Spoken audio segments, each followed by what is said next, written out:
Hello students, good morning everyone. तो आज हम chapter electromagnetic induction lecture number 9 for class 12th में एक बहुत ज़्यादा इम्पोर्टेंट टॉपिक डिस्कस कर रहे हैं। बहुत ज़्यादा important as exam point of view, जो एग्ज़ाम में बहुत बार आपका रिपीट हुआ है। तो वो है topic mutual inductance of two long solenoids. Mutual inductance of two long solenoids. चलिए तो शुरुआत करते हैं। जैसा इस टॉपिक में हमने लिखा है कि दो लॉन्ग सोलेनॉइड्स हैं, तो सबसे पहले तो वही कंसीडर हमें करने पड़ेंगे। तो नोट कीजिए, let us consider two coaxial long cell solenoids S1 and S2 having same length L. Let us consider two long solenoid S1 S2 placed coaxially having length L. या consider two coaxial solenoid S1 and S2 having length L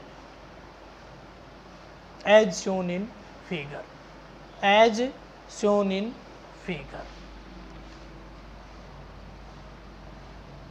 As shown in figure. अब इसमें हमने जो मानना है वो क्या क्या है। देखिए, सबसे पहले लेंथ को मैं पहले ही कंसीडर कर चुका, तो लेंथ को यहाँ पे दोबारा शो आउट नहीं करूँगा। तो दूसरा है R1 and R2। R1 and R2 क्या है, ये is equal to radius of S1 and S2 respectively. अच्छा जी, उसके बाद I1 is the current through S1 and I2 is the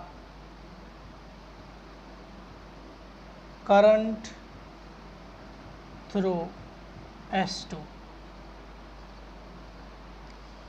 A1 is the area of, कौन सा एरिया होगा यहाँ पे सोलेनोइड का? क्रॉस सेक्शनल एरिया यूज किया जाता है। चलो मैं लिख ही देता हूँ, क्रॉस सेक्शनल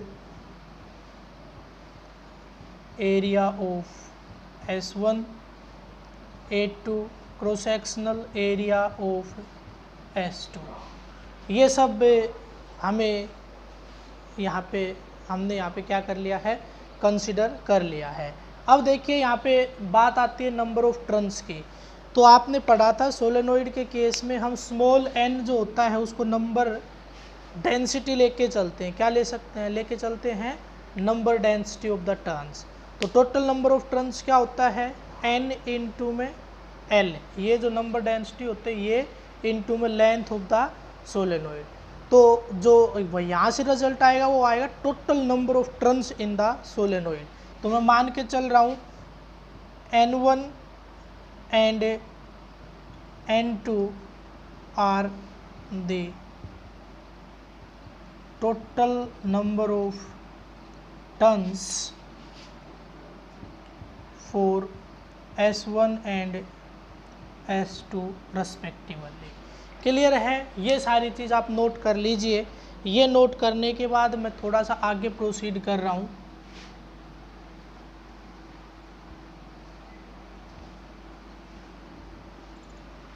करें तो शुरुआत करता हूँ। Suppose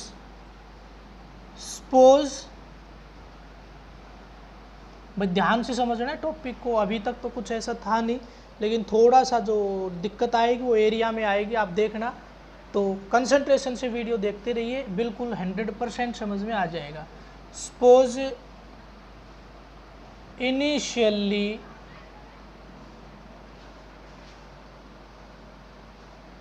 current is flows through S2। मान लेते हैं इनिशियली करंट भी कौन सा I2 is flows through S2। मान लेते हैं इनिशियली I2 करंट फ्लो कर रहा है और वो भी किसके अंदर से फ्लो कर रहा है S2 के अंदर से फ्लो कर रहा है। तो ये जो करंट है इसके कारण मैग्नेटिक फील्ड होगा किसका S2 का। Therefore magnetic field of S2 that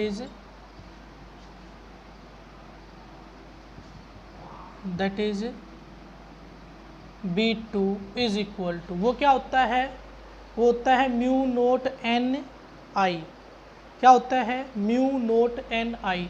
अब यहाँ पे जो n होता है वो नंबर डेंसिटी होती है, तो कहीं ना कहीं आप लिख लीजिए n1 and n2 are number density of turns for S1 and S2 respectively. Therefore B2 is equal to mu naught N I, तो म्यू नोट N2 I2।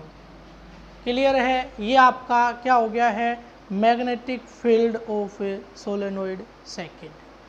ठीक है, आप चाहो तो यहाँ पे बता सकते हो ये N2 है क्या। We know that N2 is equal to N2 into L, therefore N2 is equal to capital N2 upon L. ये आपका हो जाएगा।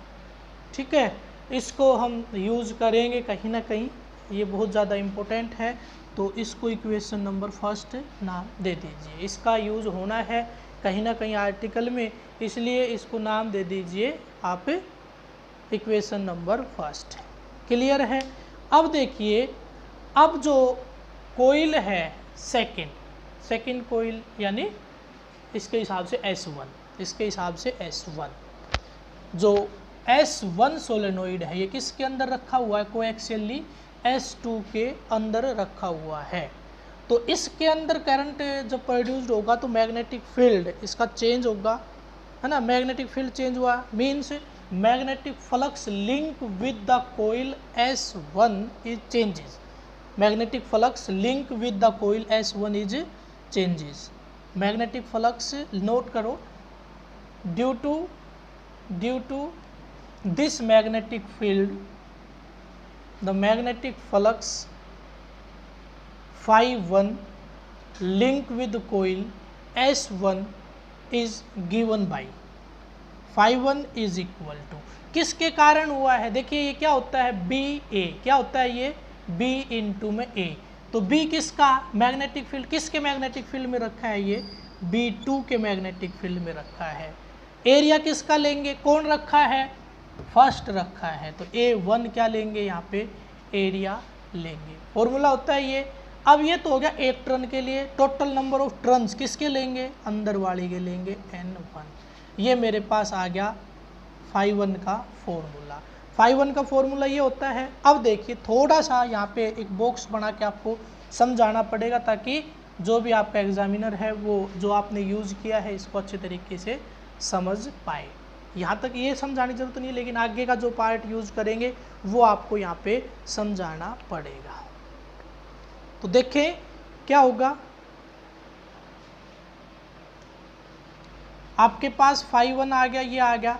अब आप बताओगे we know that phi is directly depend upon I, means phi is equal to M into I, और m is equal to phi upon में I, m is equal to phi upon में I।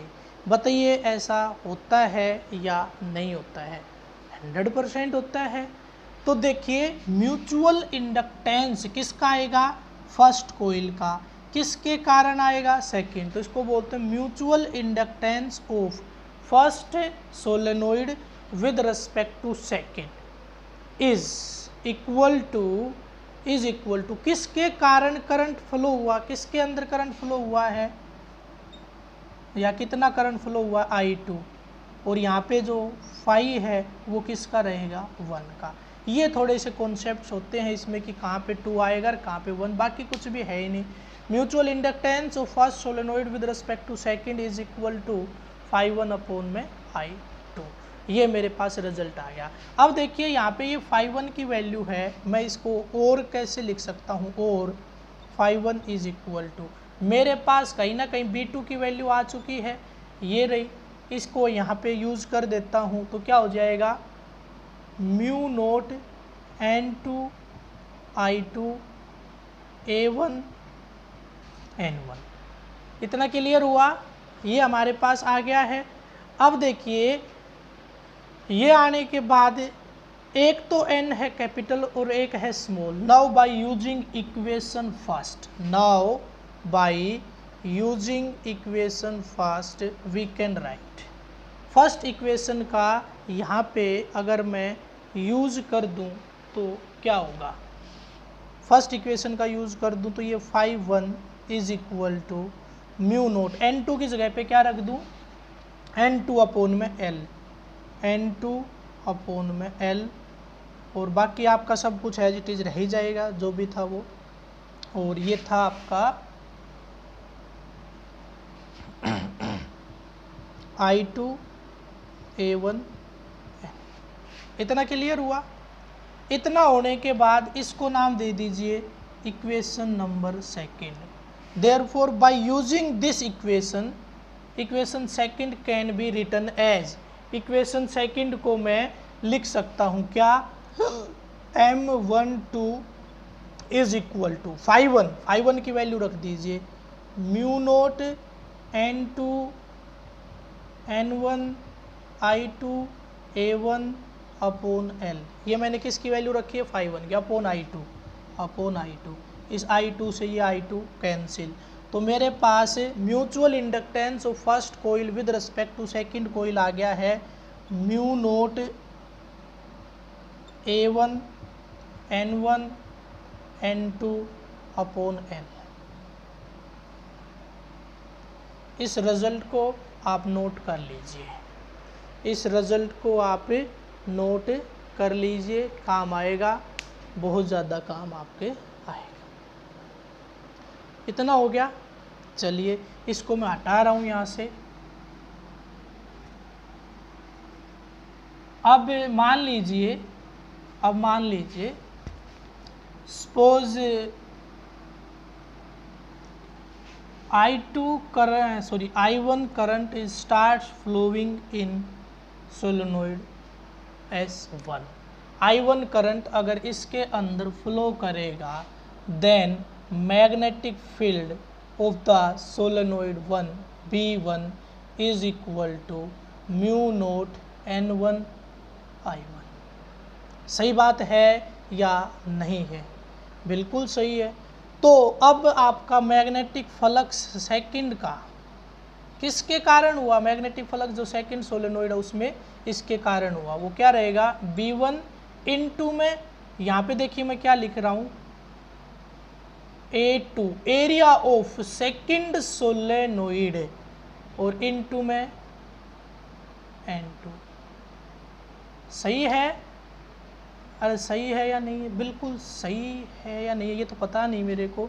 यहाँ पे concept use होगा, वो concept है ये कि यहाँ पे मैं A2 का यूज़ नहीं कर सकता, यहाँ पे मैं A2 का यूज़ नहीं कर सकता। यहाँ पे क्या यूज़ होगा, area of solenoid S1 is used there. यहाँ पे किसका एरिया यूज होगा, नोट करके ऐसे दिखा के, ये दिखाओगे ऐसे, और फिर ये लिख के दिखाओगे इसमें साथ साथ कि area of solenoid S1 is used there. क्यों, because magnetic field outside the solenoid outside the solenoid. इसमें आउटसाइड द सोलेनोइड क्या होगा, area between S1 and S2। Magnetic field outside the solenoid is 0, therefore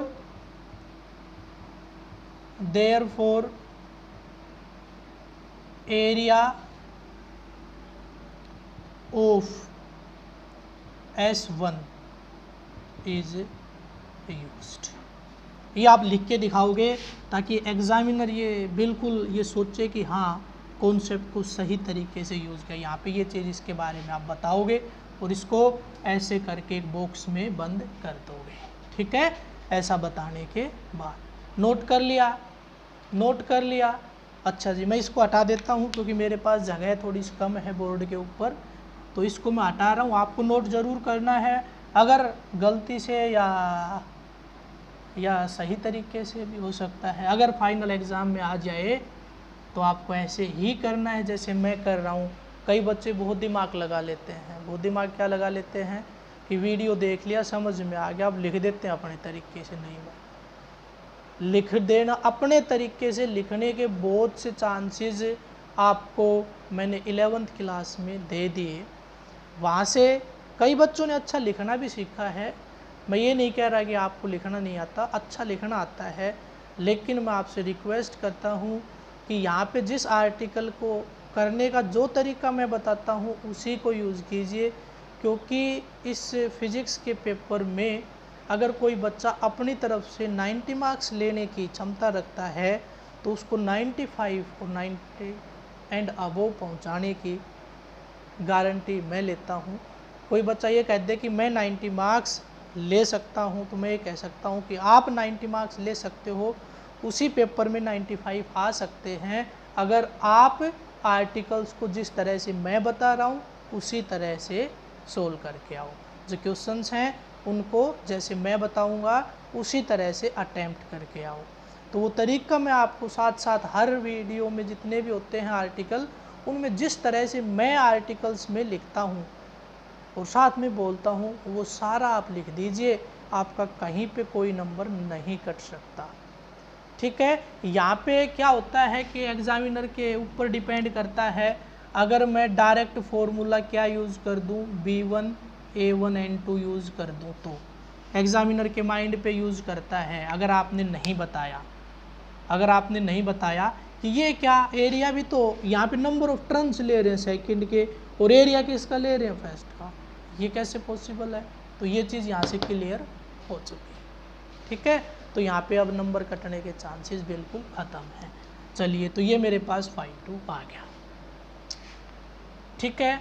ये मेरे पास B हो गया, ये मेरे पास 5 हो गया। नाउ अब मेरे को करना क्या है, अब मेरे को म्यूचुअल इंडक्टेंस निकालना है। अब मेरे को क्या निकालना है, म्यूचुअल इंडक्टेंस। या पहले वैल्यू और रख दूँ, चलो B1 की वैल्यू और रख देता हूँ ताकि इजी हो जाए। B∅2 is equal two by using equation this, इसको यहाँ पे लेके आऊँगा। ये मत लगाना भाई, ऐसे एरो वगैरह मत लगाना, ये मैं समझाने के लिए लगा रहा हूँ। क्या करोगे जो मैं बोल रहा हूँ। नाउ यूजिंग इक्वेशन थर्ड कर देना, शायद 2-3 आ चुकी होंगी। By using equation third this can be written as, B1 की वैल्यू यहाँ रख दीजिए, mu naught N1 I1 A1 N2। अब ये N1 अच्छा नहीं है ना, तो ऐसे ही यहाँ पे similarly N1 is equal to क्या आएगा, N1 अपॉन में L। तो वही मैं यहाँ पे भी यूज़ कर देता हूँ। और ∅2 is equal to mu naught N1 upon में L into N2 I1 A1। ये मेरे पास आ गया है ∅2। नाउ म्यूचुअल इंडक्टेंस अब डायरेक्ट कर सकते हो क्योंकि आप एक बार बता चुके, of second coil with respect to first is equal to magnetic flux of second coil upon में current flowing in first coil. यही लगेगा ना फॉर्मूला, वैल्यू रख दीजिए। Mutual inductance of second coil with respect to first is equal to ∅2 की value रखिए यहाँ पे mu naught N1 N2 I1 A1 upon में I1, और ये आपका L बच गया था, ये इस I1 से ये I1 कैंसिल, तो ये हो गया है M21 is equal to mu naught N1 N2 A1 upon में L। अब देखिए आपके पास जो फाइनल इक्वेशन आपकी आई थी, mutual inductance of first coil with respect to second is equal to mu naught N1 N2 into A1 upon में L। क्या यही आई थी? क्या 100% यही आई थी। It means M12 is equal to M21 mutual inductance of first coil with respect to second is equal to mutual inductance of second solenoid या coil with respect to first are. ये दोनों क्या हो गया आपके? इक्वल हो गए। Mutual inductance of first solenoid with respect to second is equal to mutual inductance of second solenoid with respect to first. ये दोनों आपस में क्या किया हमने? यहाँ पे इक्वल कर दिए हैं। तो यहाँ से आपके पास जो रिजल्ट निकल के आया है वो क्या रहेगा? Mutual inductance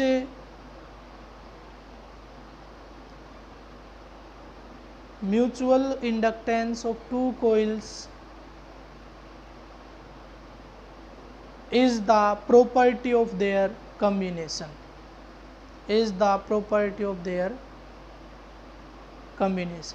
It does not matter which of them functions are the primary or secondary coil. It does not matter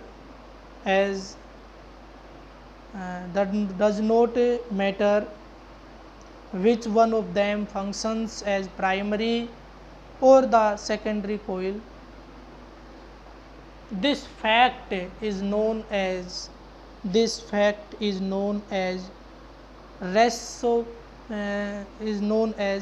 reciprocity theorem.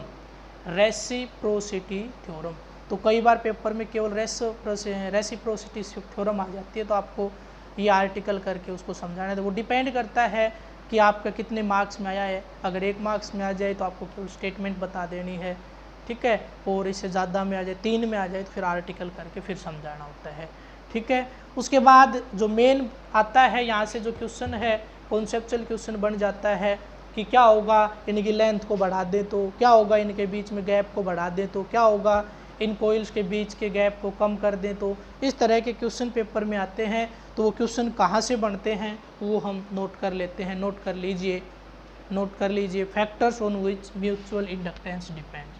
Factors on which mutual inductance is depends. किन किन फैक्टर्स के ऊपर म्यूचुअल इंडक्टेंस आपका depend करता है? सबसे पहला है नंबर ऑफ टर्न्स।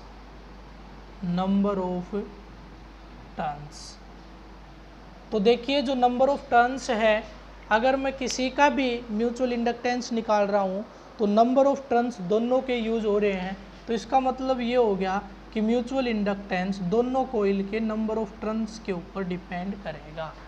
और ये कैसे डिपेंड करता है? डायरेक्टली डिपेंड करता है। उसके बाद क्रॉस सेक्शनल जो एरिया है वो कॉमन कितना है? जितना ज़्यादा कॉमन रहेगा उतना ही ज़्यादा म्यूचुअल इंडक्टेंस रहेगा। तो दूसरा क्या है? Common cross sectional area. इसके ऊपर भी क्या डिपेंड करता है? ये म्यूचुअल इंडक्टेंस डायरेक्टली डिपेंड करता है, ठीक है। आप लिख लेना वर्डिंग में, mutual inductance is directly depend upon common cross sectional area. Means larger the common cross sectional area, larger will be mutual inductance. उसके बाद है रिलेटिव सेपरेशन।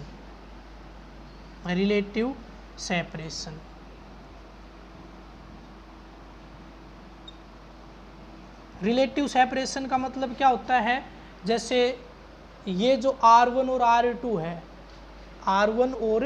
R2 है, इनके साइजेस के ऊपर डिपेंड करते हैं।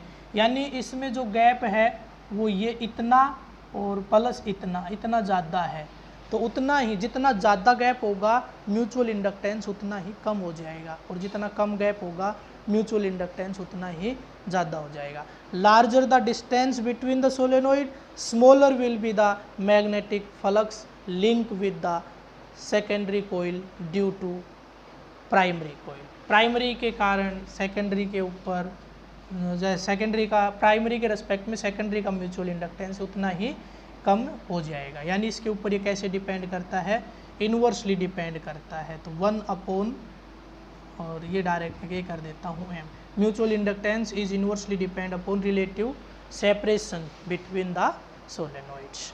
उसके बाद आता है relative orientation of two coils. Relative orientation, relative orientation मतलब इन दोनों की आपस में क्या रिलेशन है, किसमें, जो रखने की सिचुएशन है उसमें। रिलेटिव ओरिएंटेशन, रिलेटिव ओरिएंटेशन देखिए, ये गैप जितना कम होगा, यानी ये जो गैप है R1 और R2 का जो गैप है, यानी R1 और R2 अगर कोशिश करेंगे हम इनके बीच में डिफरेंस कम से कम हो, जितना कम होगा उतना ही ज़्यादा म्यूचुअल इंडक्टेंस होगा। तो ये एक पार्ट है ओरिएंटेशन का ही। दूसरा, जो इसकी लेंथ है वो दोनों के आपस में क्या हो, बराबर हो। तीसरा, इनका रखने का तरीका ये हो कि दोनों ऐसे लगें कि दोनों, जैसे एक वाइंडिंग को ऊपर नीचे वाउंड कर देते हैं ना, तो दोनों सोलेनोइड ऐसे ही नज़र आए कि जैसे ये क्लोजली टाइटली एक दूसरे के साथ क्या है, पैक्ड हैं, इंसुलेशन करके वायर के ऊपर, और एक वायर इसके ऊपर ऐसे लपेट दिया, तो ये हो गया आपका प्राइमरी कोइल। उसके बाद दूसरा उसी के ऊपर लपेट दिया, ये हो गया सेकेंडरी। तो उनके बीच में जो गैप है वो क्या हो गया, कम से कम। दूसरा, दोनों के बीच में जो एंगल है उसके ऊपर भी इन्वर्सली डिपेंड करता है। अगर ये आपका कोएक्सियल रखे हुए हैं तो मैक्सिमम म्यूचुअल इंडक्टेंस होता है, तो मिनिमम कब होगा, जब ये आपस में परपेंडिकुलर रखेंगे। तो परपेंडिकुलर कैसे हो सकती है कोइल, एक कोइल तो मेरे पास ये है और दूसरी कोइल कोई ऐसे रख दे, तो यहाँ पे जो म्यूचुअल इंडक्टेंस है first with respect to second या second with respect to first, वो आपका क्या हो जाता है, मिनिमम हो जाता है। क्लियर है। नेक्स्ट आपका है परमेबिलिटी ऑफ कोर मटेरियल। तो इसके ऊपर तो आपको पता ही है कि म्यूचुअल इंडक्टेंस जो आपका इनिशियल है उसका क्या हो जाएगा, म्यू आर टाइम्स हो जाएगा। ये तो पता ही आपको, आ चुका है ये। The relate the if the two coils are wound over an iron core of relative permeability mu r, their mutual inductance increases mu r times। तो क्या हो जाता है, वो mu r times हो जाता है। लास्ट टॉपिक इस चैप्टर का रहेगा आपका जो मतलब जो सेल्फ इंडक्टेंस और म्यूचुअल इंडक्टेंस से रिलेटेड जितने भी टॉपिक्स हैं वो आपके ख़त्म हो गए, या मैं कह सकता हूँ इलेक्ट्रोमैग्नेटिक इंडक्शन का एक पार्ट ख़त्म हो गया। उसके बाद जो नेक्स्ट पार्ट है वो अल्टरनेटिंग करंट शुरू होगा, है ना। Electromagnetic induction and alternating current आपकी यूनिट का नाम था। तो उसका इलेक्ट्रोमैग्नेटिक इंडक्शन का ये बिल्कुल लास्ट टॉपिक है, और वो है coefficient of coupling. Coefficient of coupling,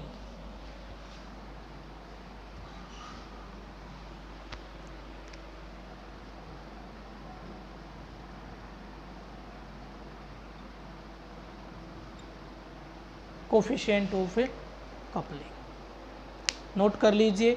the coefficient of coupling of two coil give a major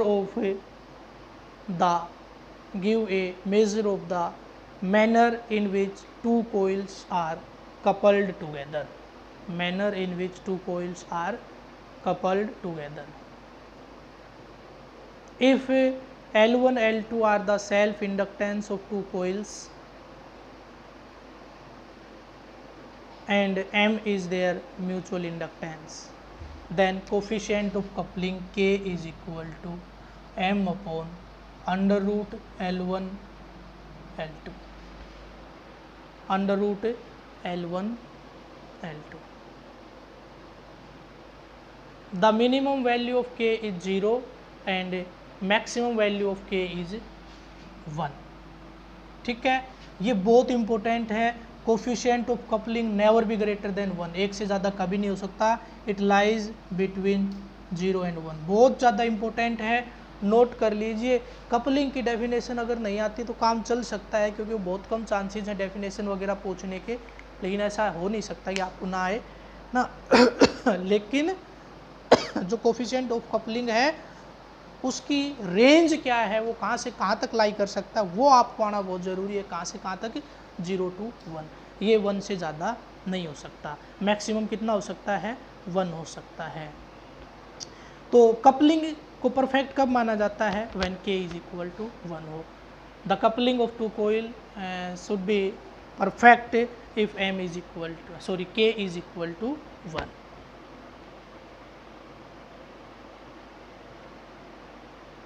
If m is equal to 0, then definitely k is also 0. If mutual inductance of two coil is 0, then coefficient of coupling is also 0. ठीक है, तो video की length थोड़ी ज़्यादा हो गई है, otherwise इसमें 2 न्यूमेरिकल प्रॉब्लम्स और लेनी थी। कोई बात नहीं, अभी अपने पास टाइम भी है, तो जो नेक्स्ट वीडियो आपका मैं प्रोवाइड करवाऊँगा उसमें मैं कुछ इम्पोर्टेंट न्यूमेरिकल्स आपके डिस्कस कर लूँगा। कुछ बच्चों की प्रॉब्लम आई थी जो कल असाइनमेंट दिया था, उसमें 2 या 3 न्यूमेरिकल बच्चों को थोड़े कम समझ में आए हैं, और जो फर्स्ट न्यूमेरिकल है वो उसमें थोड़ी प्रॉब्लम आ रही है कि लैंग्वेज थोड़ी समझ में नहीं आ रही। और एक आपका जो पूछा है कुछ बच्चों ने कि सर ये जो किसी रोड को अगर हम अर्थ के मैग्नेटिक फील्ड में ड्रॉप करते हैं या मूव करते हैं तो कब हॉरिजॉन्टल कंपोनेंट यूज हो जाता है, कब वर्टिकल कंपोनेंट यूज हो जाता है, पता नहीं चल पा रहा। तो वो प्रॉब्लम्स हम नेक्स्ट वीडियो में क्लियर आउट करेंगे। और साथ में देखिए ए सेक्शन नाम होता है, वो बच्चे सारे सिंसियर होते हैं, टाइम पे काम करने वाले होते हैं।